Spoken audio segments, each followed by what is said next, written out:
Welcome to the Action Over Ideas podcast. Most practice owners don't have an ideas problem, they have an execution problem. This show is for the chiropractors and health practice owners who are done planning and ready to move. Each episode, Billy and Chris take the conversations happening in practices right now and turn them into clear, actionable decisions, teams, systems, growth, the moves most owners know they need to make but keep avoiding, delaying, or overthinking. No more waiting for the perfect plan. Decisions first, results follow. Let's get started. Hello, everyone. Welcome to the Action Over Ideas podcast. I'm Billy Chow, and with me is Chris Chuck. the famous Chris Chuck. Yes, we're here to focus on helping chiropractors with their next logical steps, making sure that they implement over just procrastination and taking more action over just having ideas in their heads. We're going to start off episode number 1. We're obviously fabulously excited about this. It's all about going from clinician to CEO. So what kind of growth mindset for practice owners in order for them to develop their skill set from just being an amazing clinician to becoming a CEO of their practice? Yeah, I'm super excited. I'm also nervous too. This is a very awesome journey we're about to go down. And if you guys haven't listened to the first preview episode, you should jump back on and Billy and I share a bit more about what the purpose is of this podcast and this new venture, but also a bit more about us as well. So make sure you check that out. But this is an important topic, isn't it, Billy? Clinician to CEO. Yeah, it's good, like the old person versus the young person, like thought process around this, because I must say, Who's the young? well, look, I think we both look young, but I'm definitely old by biological age. I guess looking back over my sort of long-ish career in the profession, that when it comes to having that CEO mindset, it's certainly something that is absolutely a requirement now, right now. Okay. And obviously, as we move forward. But when I graduated, there was less mindset, there was less talk about that because you just went in and hustled and got in there and did your thing. But remember, in the 90s, there was less competition. There was certainly less chiropractors. The environment was different. Associates and employment was different, etc. And you could even talk about different layers of how the consumer could interact with us as chiropractors. And so, there was less private health insurance. There was less things that, that cause them to maybe make a decision whether they go see you or someone else.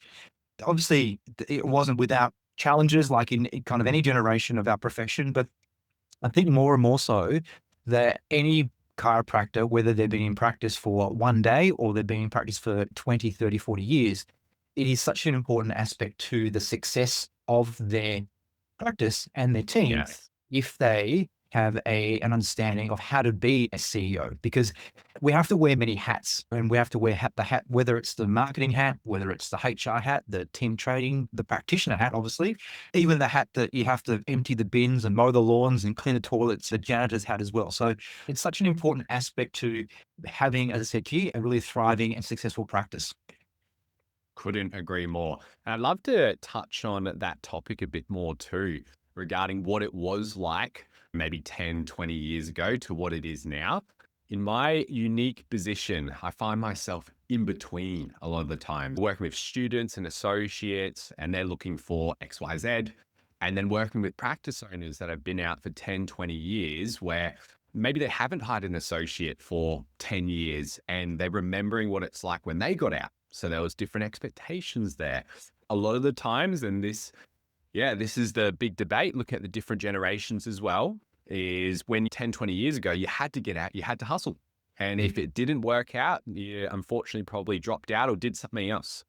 And it's very different now, and the mindset is different. So I think this is a very important topic for any practice owner listening, but even for students and associates from my belief and my opinion, we need to blend it together. There needs to be the CEO side that creates the foundations, but then also associates need to make sure that they are investing in their own development and they are putting in 100% too. So I think it's very important for the owners to learn how to go from the chiropractor to the CEO to create this foundation. Otherwise, I feel you'll get left behind. What's your thoughts on that? Because I always find, I'm in the middle a lot of the time. Yeah, look, this is something that I can definitely agree on. That is that I think that the hustle aspect or the making sure that you get things done has always been, it's true, regardless of whether you were like early generations or right now.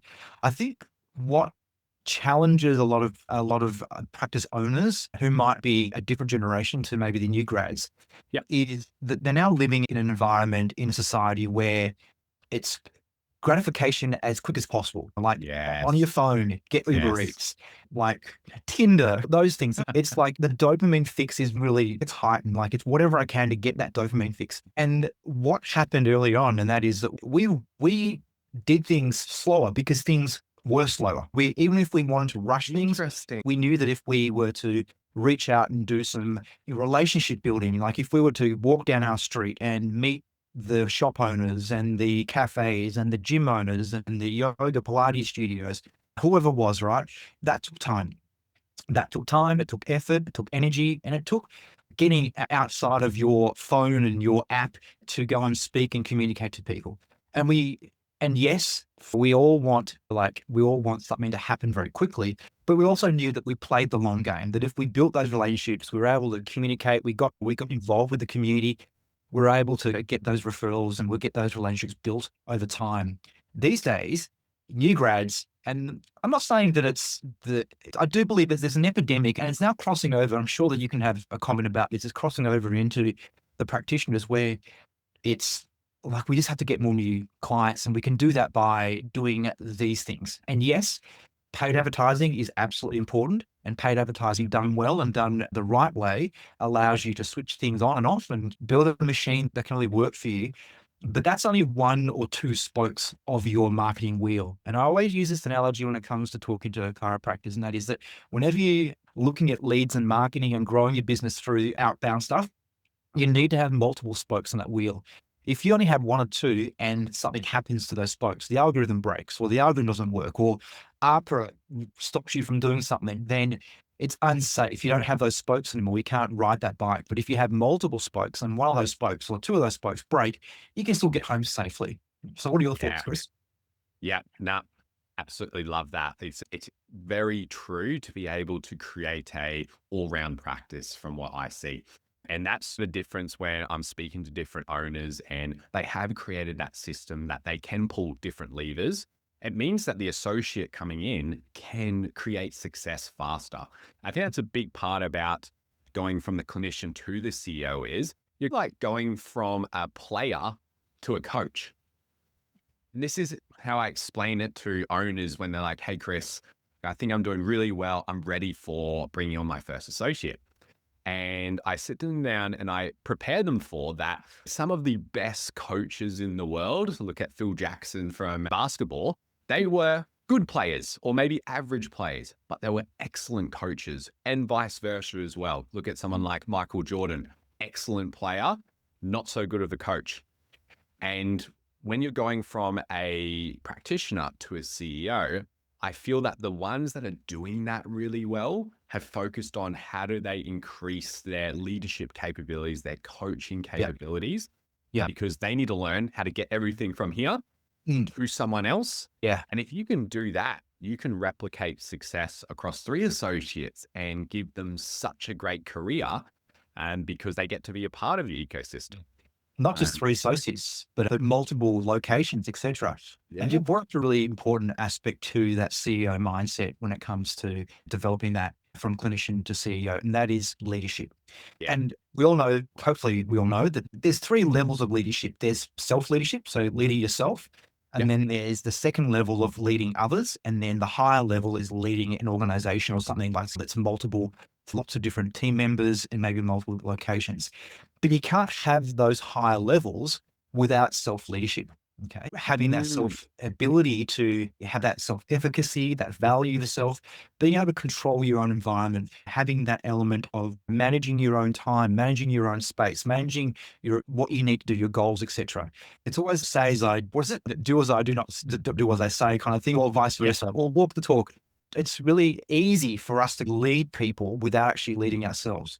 And one of the analogies that we always hear about, or the thing we talk about, is that while I listen to a GP who is overweight, who smokes and doesn't exercise, about how to eat healthy, how to reduce my diabetes, etc. So it's one of those things. And so I think the key aspect is absolutely leadership. And you just mentioned, obviously, Phil Jackson with the Chicago Bulls, that you could, by leading yourself, you're then able to then elevate to you lead your team, but also leading others includes leading your community, your clients, the patients, the people that you serve, making sure that you are able to have clarity, confidence, and certainty around your communication with them and providing their services.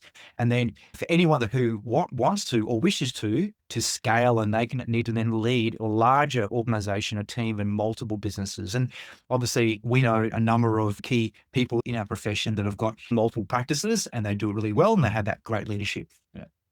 Yeah, I couldn't agree more. It's very fascinating because obviously I've never been in that circumstance before, but from all the really strong associateships, from the really strong practices, it always comes back to that point that you're talking about, that I can see the owner is leading themselves, for that rubs off on the team, and then the team moves forwards together. And this is a critical question I ask every owner is, why should someone work for you? And that's what I lead with. A lot of the times I just go, why should someone work for you? And a lot of times that stumps some people and they're just, oh, I've actually never thought about that before. Yeah. And from my experience, just seeing associateships, it should be that if I'm an associate or if I'm a CA or a practice manager and I'm joining your practice, that I can achieve something faster or something greater than what I do by myself. And at the end of the day, I find it always leads to that.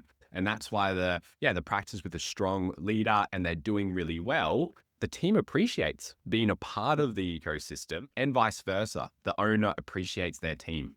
And I feel that is a big step from going from a great chiropractor to a leader or a CEO. And this works in all sorts of industries. You name an industry, it's there. Law firms, finance, it's the same principle.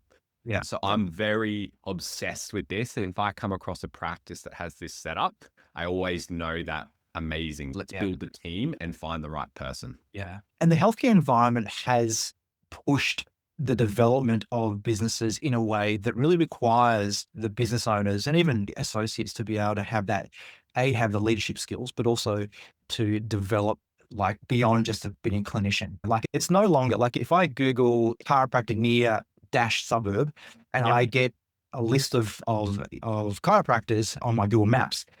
As a consumer, I assume that these people are registered APRA or like they've gone through education. They can provide chiropractic care.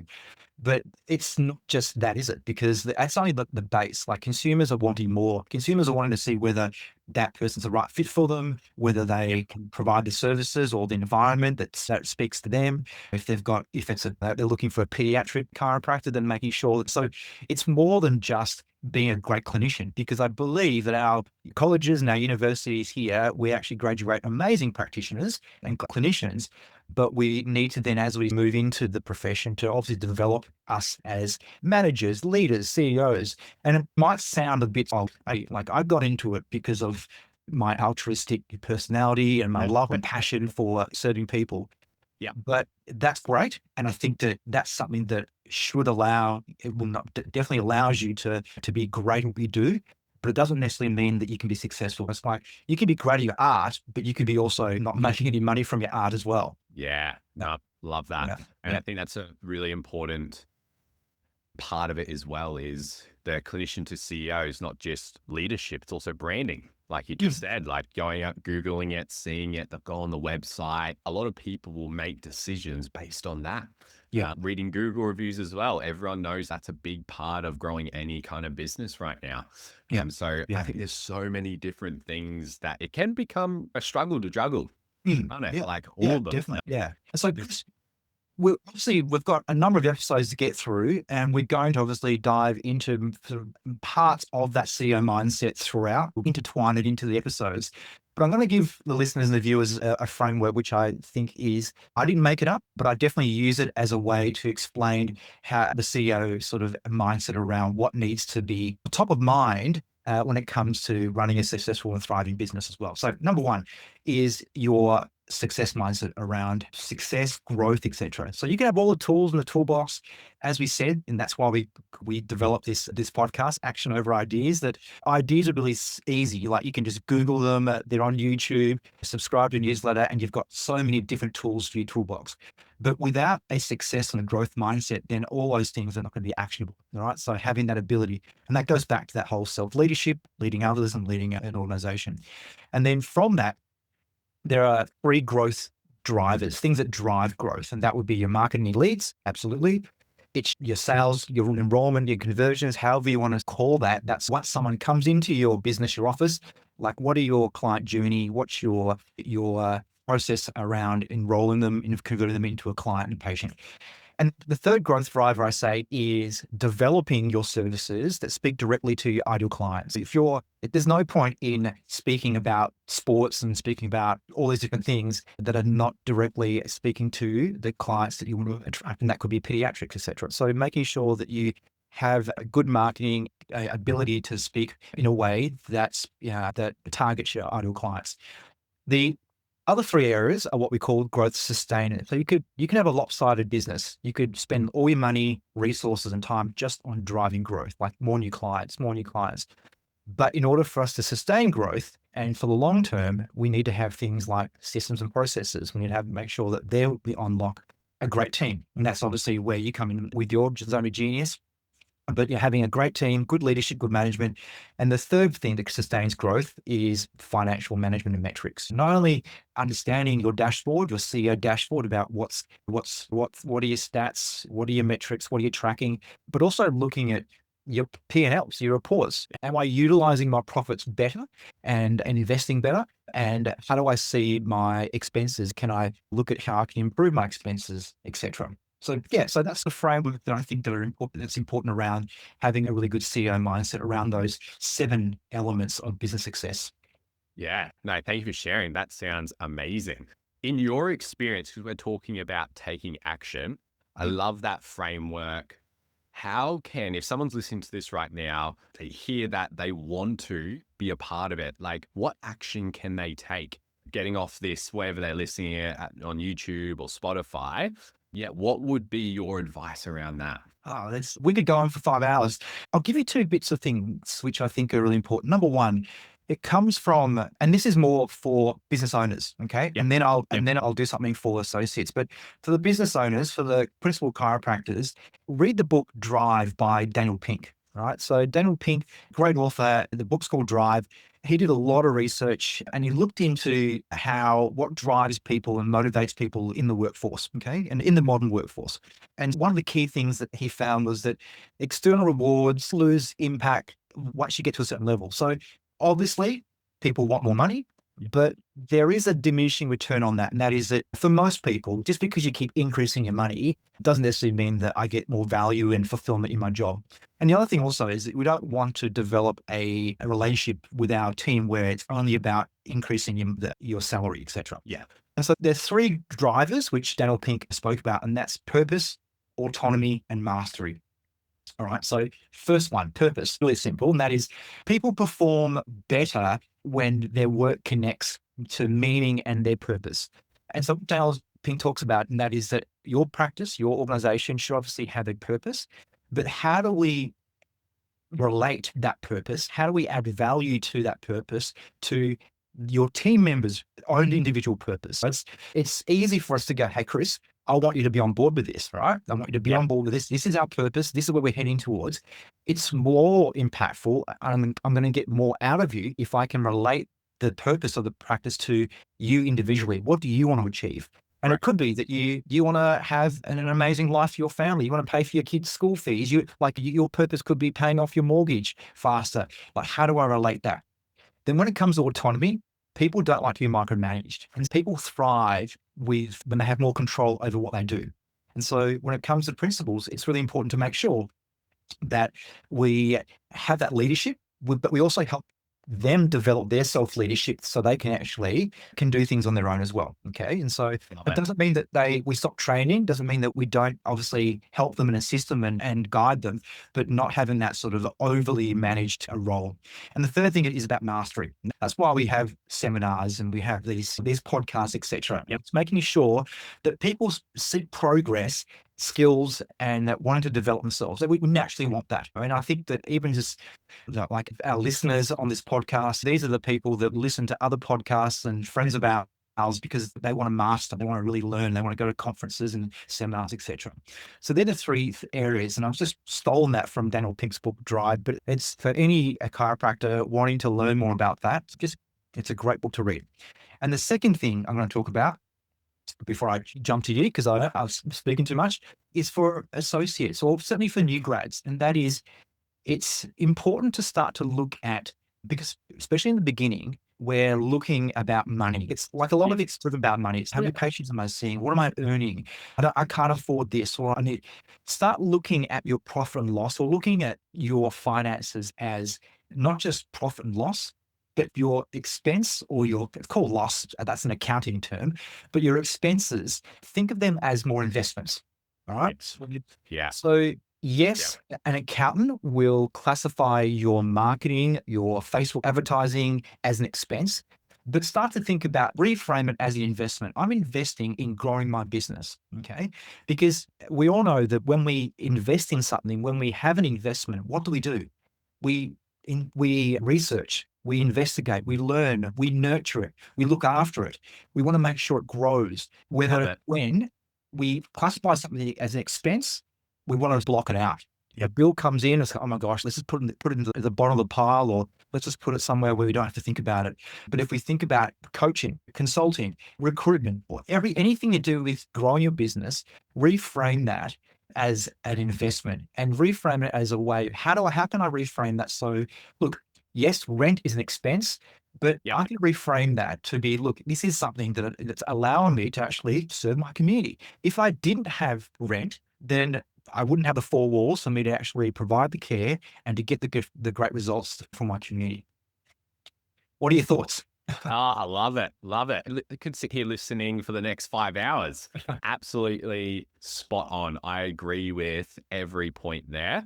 And this is something that we're wanting to give all the listeners, is something we recommend to stop, something that we recommend to start, and then also a success metric at the end of each episode. And I think you've just nailed it right there. Start by reading a book like Drive, honing in on those principles and just actioning it.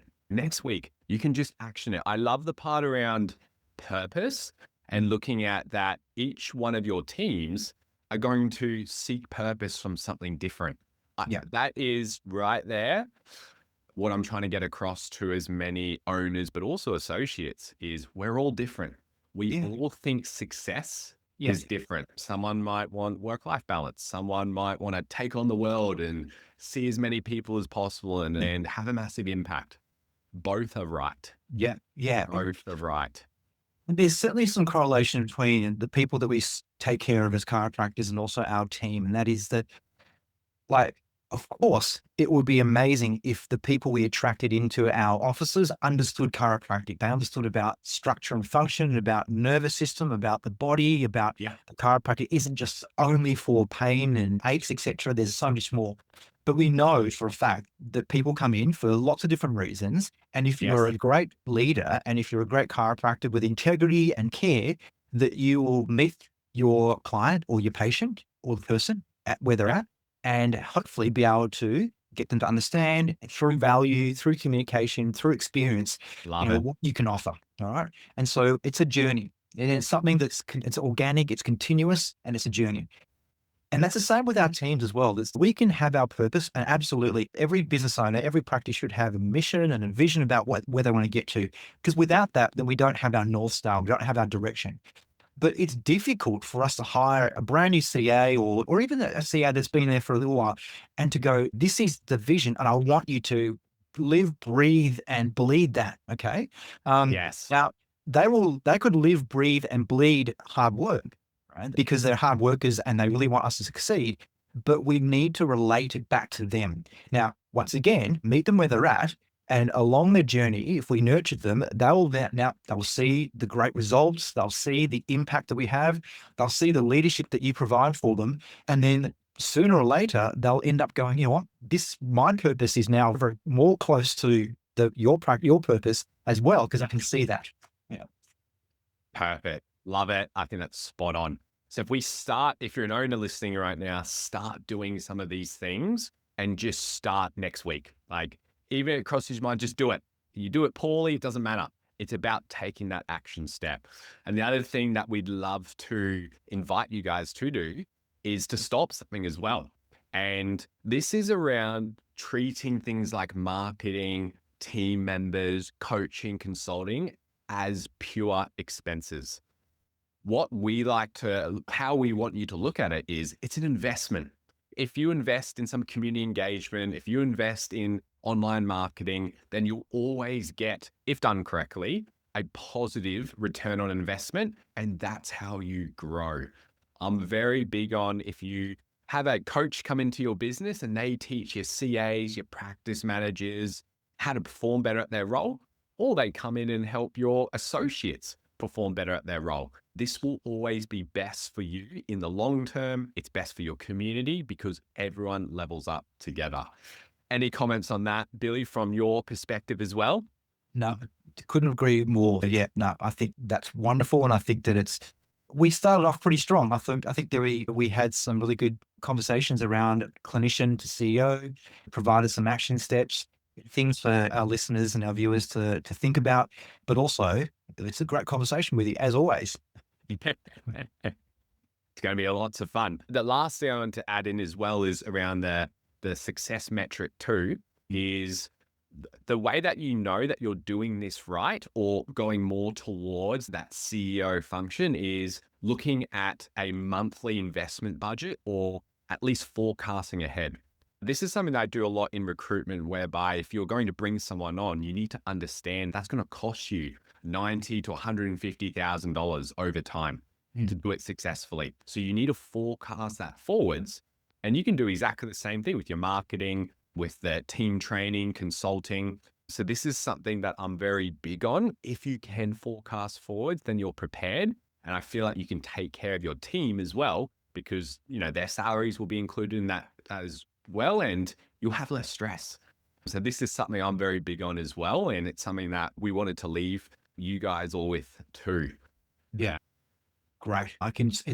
It always goes back to, it's how we reframe things. If we always see things as something that's an expense or something that's a cost, I'm not saying that we hide and we go, look, we're just trying to hide from the fact, but it's how we reframe things. If we look at the way we spend our money, the way we look at our expenses as investments and how that impacts and how it changes and it makes our lives easier and better, it certainly improves the way we see things. And as a CEO, as a business owner, really important for us to forecast and to make sure that we budget for it as well. Yeah.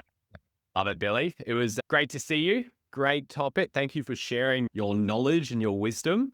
I think a lot of people are going, yeah, you're very welcome. If you're listening, please send us messages. If you have any questions, if you just even wanted to comment on some of the things we said, feel free to reach out to us, share it with your friends. We're super excited for the next couple of months to keep releasing some great content. We believe it's great. Yeah. You guys will be able to tell us soon. Yeah. And yeah, thank you so much for tuning in. Cool. All right. Catch you guys next time. See you guys. That's a wrap on today's episode of the Action Over Ideas podcast. If something you heard today made you think, that's awesome, but thinking isn't enough. Pick one thing from today's conversation and do something with it this week. If this episode added value, share it with a fellow practice owner who needs to hear it. And we'll see you next episode. Decisions first, results follow.